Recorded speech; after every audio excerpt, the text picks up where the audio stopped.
नमस्कार, news India पर आपके साथ मैं हूं सुरभि तिवारी। और अब बात अमेरिका और रूस की करेंगे, क्योंकि अमेरिका और रूस एक बड़ी दिशा में कदम उठाने जा रहे हैं। दरअसल अमेरिका ने रूस से कहा था कि उनके पास दुनिया का सबसे बड़ा परमाणु भंडार है और इस मामले में रूस दूसरे और चीन तीसरे नंबर पर है। दुनिया के बाकी मुल्क अपने परमाणु हथियारों का परीक्षण कर रहे हैं। वहीं ट्रंप ने अपने डिपार्टमेंट ऑफ वॉर को तुरंत निर्देश दिया है कि परमाणु हथियारों का परीक्षण शुरू करें। तो सवाल यह है कि शांति की बात करने वाले ट्रंप अब किस तरह की बयानबाजी कर रहे हैं। खुद को शांति के नोबेल पुरस्कार का उम्मीदवार घोषित करने वाले ट्रंप अब परमाणु परीक्षण की बात पर क्यों उतर आए हैं? अगले आधे घंटे इस पर चर्चा होगी। कुछ खास मेहमान भी हमारे साथ जुड़ेंगे, लेकिन पहले एक रिपोर्ट आपको दिखाएंगे।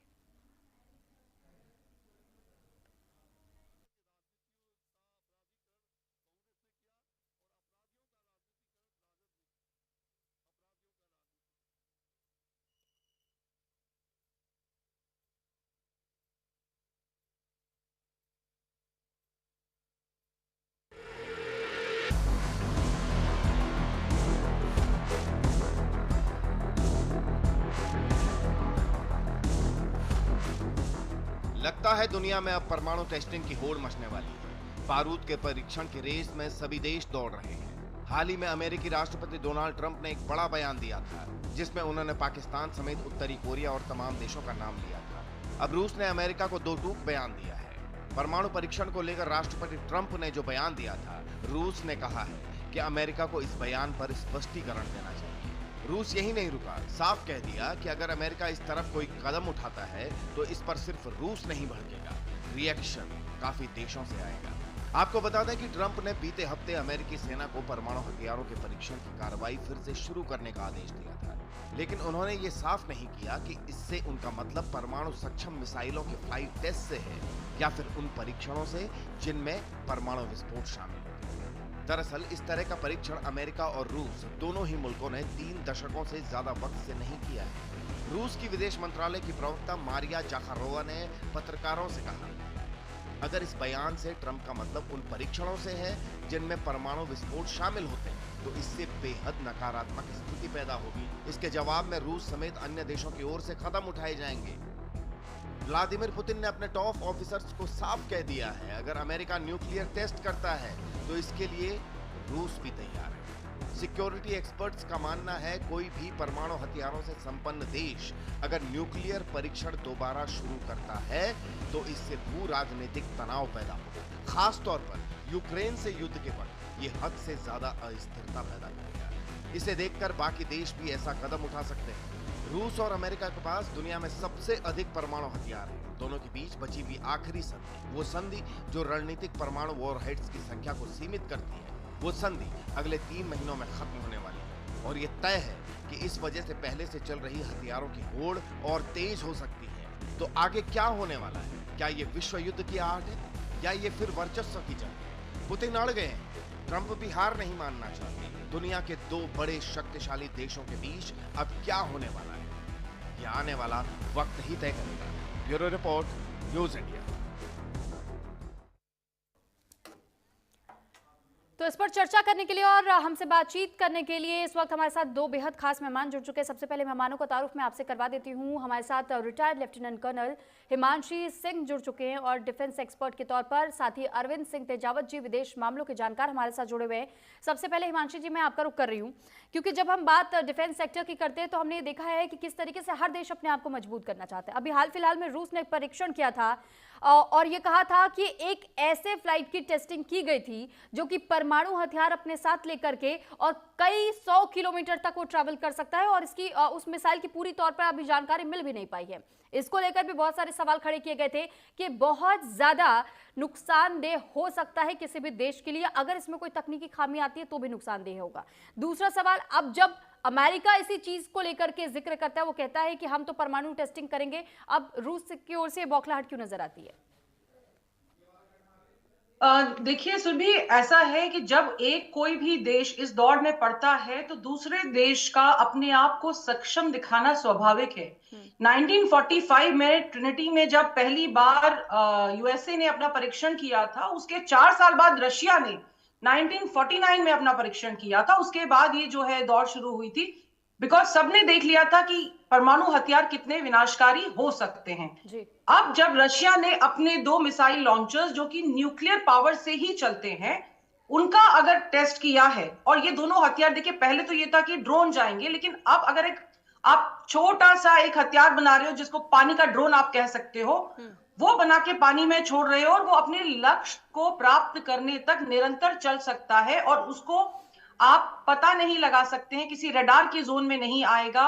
और अगर वो खुद भी नष्ट होता है तो वो वाटर में न्यूक्लियर जो उसके इफेक्ट्स हैं उनको छोड़ेगा, पानी को दूषित करेगा, शहर जो पानी के किनारे हैं वो खत्म हो जाएंगे। बोरीवैश्निक का भी सेम वही है कि अगर उसको कोई आप परमाणु हथियार ना भी लगाएं, तो क्योंकि वो परमाणु एनर्जी से ही चल रहा है, तो वो भी कुछ ना करे तो अंतरिक्ष में या पूरे एनवायरनमेंट में न्यूक्लियर एमिशन तो करेगा ही। रेडिएशन। तो ये खतरनाक चीजें हैं। और जब एक बार रशिया ने अपनी तरफ से ओपनली ये टेस्ट करके, पुतिन ने बिल्कुल सीना ठोक के बताया था कि हम इस तरह के परीक्षण कर रहे हैं, तो डोनाल्ड ट्रंप की इस पे प्रतिक्रिया आनी स्वाभाविक थी। लेकिन अभी भी उन्होंने हमें ये नहीं बताया है कि वो कब और कहां करेंगे। हालांकि उन्होंने मिनटमैन 3 का परीक्षण के लिए अभी बता दिया है कि हाँ वो करने वाले हैं, लेकिन वो उपसतही होगा या परमाणु होगा, यानी कि जमीन के नीचे करेंगे या कहीं और करेंगे, क्योंकि इनकी जो साइट है जहां पे ये टेस्टिंग करते हैं वो नवादा में है। लेकिन किस तरीके का वो होगा, वो उन्होंने अभी तक कोई भी उसके बारे में ज्यादा जानकारी नहीं दी है। हालांकि उन्होंने अपने डिपार्टमेंट ऑफ वॉर को आदेश दिए हैं। उसके बाद में फिर पुतिन की प्रतिक्रिया आती है कि भाई अगर ये करेंगे तो हम भी करेंगे। ठीक है। तो कहीं ना कहीं अगर हम देखें तो विश्व में ये दौड़ ऑलरेडी स्टार्ट हो गई है, क्योंकि बाकी कंट्रीज भी अपने तरीके से अपने अपने परीक्षण कर रही थी। भारत के पास भी अग्नि 5 है, विच इज अ लॉन्चर। ठीक है। लेकिन अभी इसमें आगे किस तरह की प्रतिक्रिया बाकी देश भी करेंगे, देखिए दौड़ शुरू हो चुकी है, इसमें कोई डाउट नहीं है। लेकिन अब देखना यह है कितने आगे तक जाती है, क्योंकि न्यू स्टार्ट संधि अगले साल खत्म हो जाएगी। सीटीबीटी को भी आधे लोग मान नहीं रहे हैं। अगर 33 साल बाद अमेरिका अपनी तरफ से प्रशिक्षण करता है, परीक्षण करता है, तो मुझे लगता है फिर से ये अंधी दौड़ शुरू हो जाएगी। और रशिया के लिए इंपॉर्टेंट है कि अगर उसको यूक्रेन वॉर में अपने आप को मजबूत दिखाना है, तो वो अब इन सबको, नाटो कंट्रीज को और अमेरिका को ये बताएगा कि वो सक्षम है। और मुझे लगता है कि ये इट्स अ ब्लाइंड रेस। ठीक है, लौट रही हूं मैं आपके पास। अरविंद सिंह तेजावत जी हमारे साथ जुड़े हुए हैं। अरविंद सर, सवाल ये हो जाता है कि जब अभी हिमांशु जी भी इस बात का जिक्र कर रही थी कि एक संधि भी है जो कि रूस और अमेरिका के बीच में, इस संधि में दोनों की ओर से करार हुआ था कि इस तरीके के परमाणु हथियारों का परीक्षण इतने बड़े पैमाने पर नहीं होगा। अब महज 3 महीने का समय, 3 महीने के बाद ये संधि समाप्त हो जाएगी। लेकिन रूस की ओर से, यानी व्लादिमीर पुतिन की ओर से कहा गया है कि इस संधि को 1 साल तक के लिए और मान लिया जाए। वहीं दूसरी तरफ हम देखते हैं डोनाल्ड ट्रंप इस पर औपचारिक तौर पर कोई अनाउंसमेंट नहीं करते, ना ही उसे स्वीकार करने की ओर कोई इशारा वो दे रहे हैं। क्या डोनाल्ड ट्रंप के दिमाग में कोई और खिचड़ी पक रही है? क्या वाकई हम ये मान ले कि वर्चस्व की लड़ाई में तब्दील हो चुकी है? सुरभि जी, वर्चस्व की लड़ाई तो बहुत पहले ही शुरू हो गई थी। वो दशकों से चली आ रही है, शताब्दियों से चली आ रही है। पर यहाँ जो खास महत्वपूर्ण बात है, जो खासकर ट्रंप साहब के इस बयान के बाद में जो सामने आती है, पहला तो ये कि अमेरिका विश्व व्यवस्था को मानने के लिए तैयार नहीं है। जो संधियां और जो नियम अमेरिका ने ही निर्धारित किए थे संयुक्त राष्ट्र संघ के नेतृत्व में, अमेरिका उसको आज स्वीकार करने के लिए तैयार नहीं है। और इसके पीछे की वजह यह है कि बीच में ऐसा अनुमान लगाया जा रहा था कि रूस के जो परमाणु हथियार हैं उनकी संख्या अमेरिका से कहीं ज्यादा है, ऐसे रिपोर्ट्स में आ रहा था। तो अमेरिका एक तो इससे ये साबित करना चाह रहा है कि आज भी अमेरिका नंबर 1 है, और दूसरा ये कि रूस के जो डिफेंस सिस्टम है, खासकर वो S-300, 400 या 500 हो, वो अमेरिका से काफी बेहतर हैं। तो इसी कमजोरी को छुपाने के लिए और अपने आप को सबसे ताकतवर साबित करने के लिए अमेरिका यह बता रहा है कि आज भी नंबर 1 है। पर इससे यह साबित होता है कि दुनिया में जो हथियार बनाने वाले लोग हैं और उनका जो बिजनेस है वो कितना भयानक तौर पे फैल चुका है, और दुनिया एक बारूद के ढेर पर है और विश्व व्यवस्था को मानने के लिए कोई तैयार नहीं है। भारत ने बार बार कहा है कि जनसंख्या के आधार पर विश्व में जब तक प्रतिनिधित्व नहीं मिलता है तब तक अंतर्राष्ट्रीय संस्थाएं कमजोर होती रहेगी। तो इन्हीं तमाम चीजों के आलोक में मुझे लगता है सुरभि जी कि हमें चीजों को देखना चाहिए जो ट्रम्प साहब का ये बयान है वो विश्व शांति के साथ साथ विश्व व्यवस्था और बने बनाए समीकरण के लिए काफी खतरनाक है। सुरभि जी। ठीक है सर। हिमांशी जी, अभी हम कुछ दिनों पहले तक तो डोनाल्ड ट्रंप को ये सुन रहे थे कि मुझे नोबेल पुरस्कार दिया जाना चाहिए, मुझे नोबेल पुरस्कार दिया जाना चाहिए। वो इस राग को कई बार अलाप चुके, लेकिन जब नोबेल पुरस्कार की उनकी ये मांग अब खारिज हो गई है, अब उनकी उम्मीदें जब टूट गई हैं, तो क्या उन्होंने ये एक रास्ता चुन लिया है कि नोबेल पुरस्कार से अब कुछ नहीं हो पाएगा, क्यों ना वर्ल्ड वॉर 3 की तरफ ही आगे बढ़ा जाए और अपनी शक्ति को प्रूव कर दिया जाए कि आज भी हम ही सबसे ज्यादा पावरफुल है। ये कैसा दोहरा चरित्र दिखाई दे रहा है डोनाल्ड ट्रंप का? सुरभि जी, नोबेल प्राइज तो हर साल दिए जाते हैं, तो हो सकता है वो अपने आप को नेक्स्ट ईयर के लिए नॉमिनेट करवाना चाह रहे हो। देखिए, जो मुझे इसमें लगता है कि ट्रंप, यस, उनको लगता है कि अमेरिका वर्ल्ड की नंबर 1 मिलिट्री पावर भी है और इकोनॉमिक पावर भी है। हालांकि वो अपने देश में एक बहुत बड़ा इकोनॉमिक क्राइसिस झेल रहे हैं। आप देखिए, काफी सारे जो एयरपोर्ट्स हैं, उनकी सेना है, लोगों को सैलरी तक नहीं मिल रही है। America is going through a worse economic crisis. फिर भी, क्योंकि जब आप विश्व की बात करते हैं तो अपने आप को, अगर आप दादा या बाहुबली मानते हैं, तो आपको अपने आप को उस पावर में रखने के लिए जी। आपको कुछ ना कुछ निरंतर प्रयास करने होते हैं। अब आप चाहे एनपीटी को माने या ना माने, आप सीटीबीटी को माने या ना माने, या किसी और चीज को माने ना माने, लेकिन इसमें कहीं ना कहीं रूस ने पहले छेड़खानी की है ट्रंप के साथ में। अगर वो अपनी बोरिवेस्निक और पोसाइडन का इस्तेमाल करके डिक्लेयर नहीं करते, जैसे बाकी लोग चोरी छुपे कर रहे थे, तो शायद ट्रंप के अहम पर चोट नहीं लगती। और जब उनको ये पता चला है कि बाकी लोग इस रेस में आ गए, देखिए ये तो जग जाहिर है कि रशिया के पास न्यूक्लियर वॉरहेड अमेरिका से ज्यादा है, इसमें कोई दो राय नहीं थी। लेकिन अब पुतिन जो है खुलेआम कह रहे हैं, जब वो अलास्का में उनके लिए रेड कार्पेट बिछाते हैं, तो भी पुतिन अपनी कोई भी शर्त कहीं पे भी नेगोशिएशन में नीचे आने को तैयार नहीं होते हैं। यूक्रेन वॉर थमने का नाम नहीं ले रहा है। तो जब इस तरह की चीजें हो रही हैं पुतिन की तरफ से, तो कहीं ना कहीं डोनाल्ड ट्रंप को उनको ये बताना है कि भाई वो आज भी कद्दावर नेता है। और अगर रशिया इस तरह की टेस्टिंग कर रहा है, तो ट्रंप को अंदर की तरफ से, जो जैसे मैंने बताया कि जो फाइनेंशियल क्राइसिस और बाकी चीजें जो हो रही हैं, और अभी मामदानी जिस तरीके से जीते हैं, तो लगातार इंटरनल क्राइसिस अमेरिका में बहुत हो रहा है। तो पहली बात तो उन्होंने अपने लोगों को भी बताना है कि अमेरिका उनकी छत्र छाया में सुरक्षित है। दूसरा, जो विश्व में वो हर जगह संधि करवाते हैं और हर जगह हस्तक्षेप करते हैं, तो उसको भी कायम रखने के लिए उनको एक कद्दावर नेता की छवि अपने लिए बरकरार रखनी होगी। लेकिन वो ये चीज नहीं समझ पा रहे कि इस चीज के डोमिनोज इफेक्ट हो सकते हैं पूरे विश्व में। इससे हथियारों की होड़ बढ़ेगी। भले ही वो एक तरफ शांति की बात करते हो, लेकिन देखिए शांति कौन दे सकता है? क्षमा शुभति उस भुजंग को जो बलशाली गरल हो। तो जिसके पास अगर विषहीन दंतहीन सांप होगा तो कौन डरेगा? तो उनकी स्थिति ये डेटरेंस वाली है कि भाई अगर आप करेंगे तो हम भी करेंगे, और हम आपको, अगर आप कहीं ये इस तरह के परीक्षण कर रहे हैं तो हम पीछे नहीं है। क्योंकि अब रशिया भी एक न्यूक्लियर सुपर पावर बन चुका है, और उनके अनुसार कुछ सालों में वो अमेरिका को भी पीछे छोड़ देगा। तो जब इस तरह का खतरा पूरे विश्व में मंडरा रहा है, तो मुझे नहीं लगता कि ट्रंप कोई गलती कर रहे हैं ये खुलेआम कह के कि हम भी इस तरह के परीक्षण करेंगे। लेकिन देखने वाली बात ये होगी कि पुतिन ने कहा कि अगर ये परीक्षण करेंगे तो हम परीक्षण करेंगे। पुतिन ने ये नहीं कहा कि हम कर रहे हैं। तो अब ये देखना है कि अमेरिका कब तक संयम बरतता है, या ये इमीडिएटली शुरू करते हैं, क्योंकि कुछ टाइम लगता है। और अगर ये इनकी तरफ से शुरू हुआ तो विश्व में फिर ये जो दौड़ है वो रुकने का नाम नहीं लेगी। बहुत मुश्किल से विश्व जो है शीत युद्ध से बाहर निकला था, फिर उस तरह की स्थिति कायम हो जाएगी। और अब तो बाइपोलर मल्टीपोलर जिस तरह के देश चूज कर रहे हैं, वो फिर से बाइपोलर होने ना लग जाए, वो देखना होगा। बट आने वाला टाइम एक क्राइसिस का टाइम रहेगा, और क्राइसिस शुरू हो चुका है। सुरभि जी। ठीक है हिमांशु जी।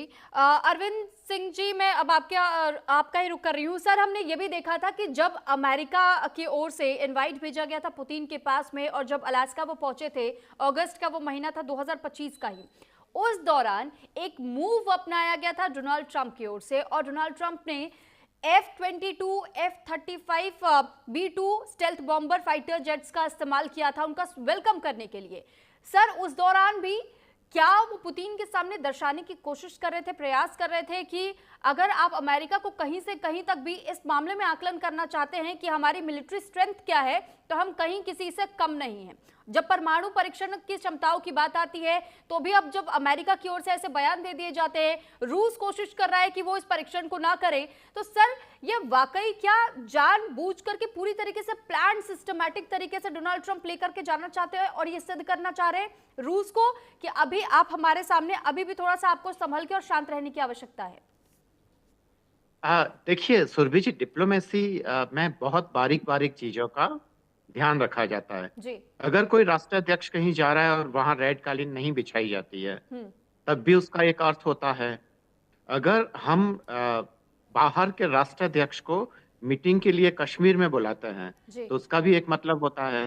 तो उन्होंने जो फाइटर जेट जो उस समय वो आसमान में उड़ाए थे और एकदम पुतिन चौंक गए थे, और उसके बाद में वो मुस्कुराने लगे और वो उनका संदेश यही था कि आपके इन फाइटर प्लेन से हम डरने वाले नहीं हैं। दूसरी बात ये कि कोई वो वेलकम नहीं था पुतिन साहब का।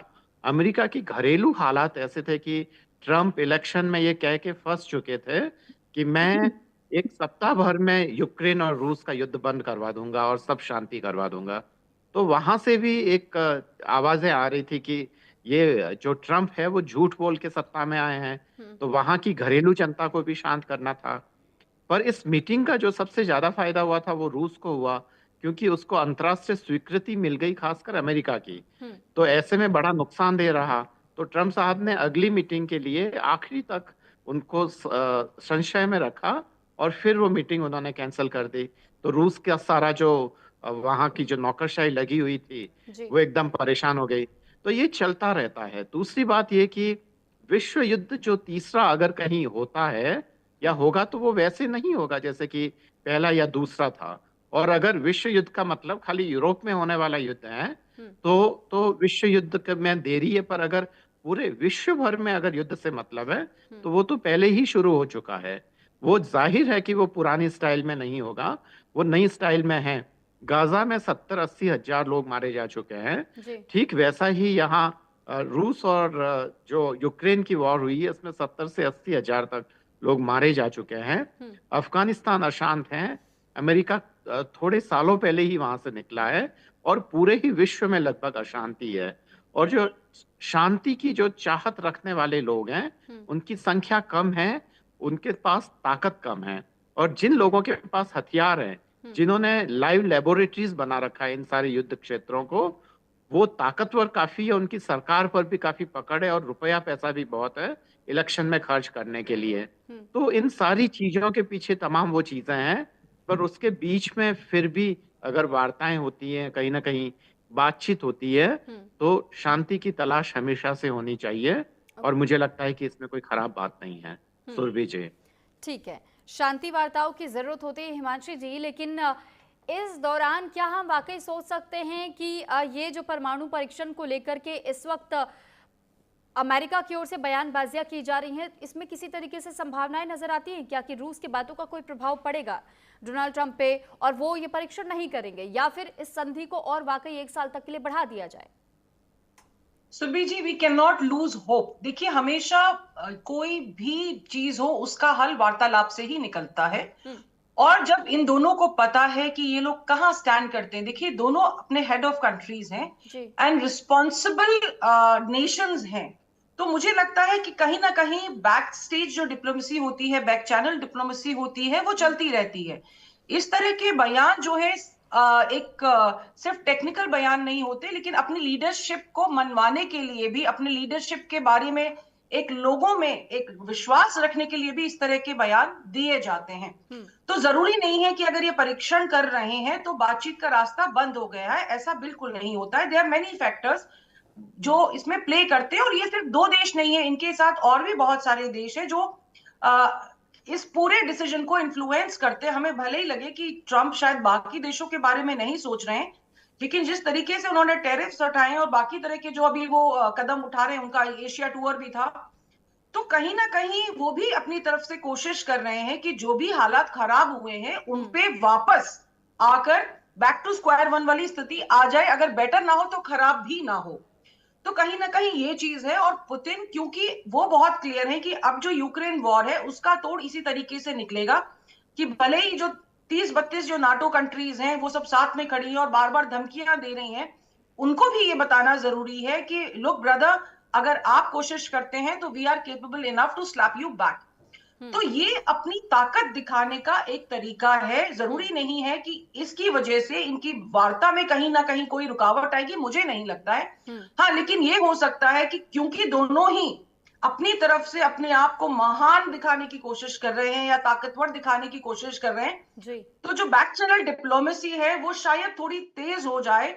और अब मुझे लगता है कि यूक्रेन जो है कॉम्प्रोमाइज करके कहीं ना कहीं वो युद्ध को ये खत्म करने की स्थिति में ले जाएंगे जिस तरीके के हालात अब पैदा हो रहे हैं। बट बातचीत नहीं टूटेगी, ये बहुत क्लियर है। अमेरिका अगर परीक्षण करता भी है तो उसके बाद रूस अपने परीक्षण करेगा, लेकिन बातचीत नहीं टूटेगी क्योंकि दोनों को एक दूसरे की जरूरत है जी। और ये आगे भी रहेगी। ठीक है, सुनिए जी। ठीक है मैम। चलिए, आप दोनों का बहुत धन्यवाद हमारे साथ जुड़ने के लिए और अपनी अपनी बात को रखने के लिए। तो retired lieutenant colonel Himanshi Singh, defence expert, हमारे साथ जुड़ी, और Arvind Singh Tejawat ji, foreign affair expert, हमारे साथ जुड़े थे और उन्होंने ये बखूबी समझाया कि किस तरीके से ट्रंप की परमाणु टेस्टिंग से इस वक्त अगर पुतिन टेंशन में है तो वो क्यों है, और साथ ही अगला मूव क्या हो सकता है, संभावनाएं क्या नजर आती हैं। इसी के साथ यहाँ रुके एक छोटे से ब्रेक के लिए।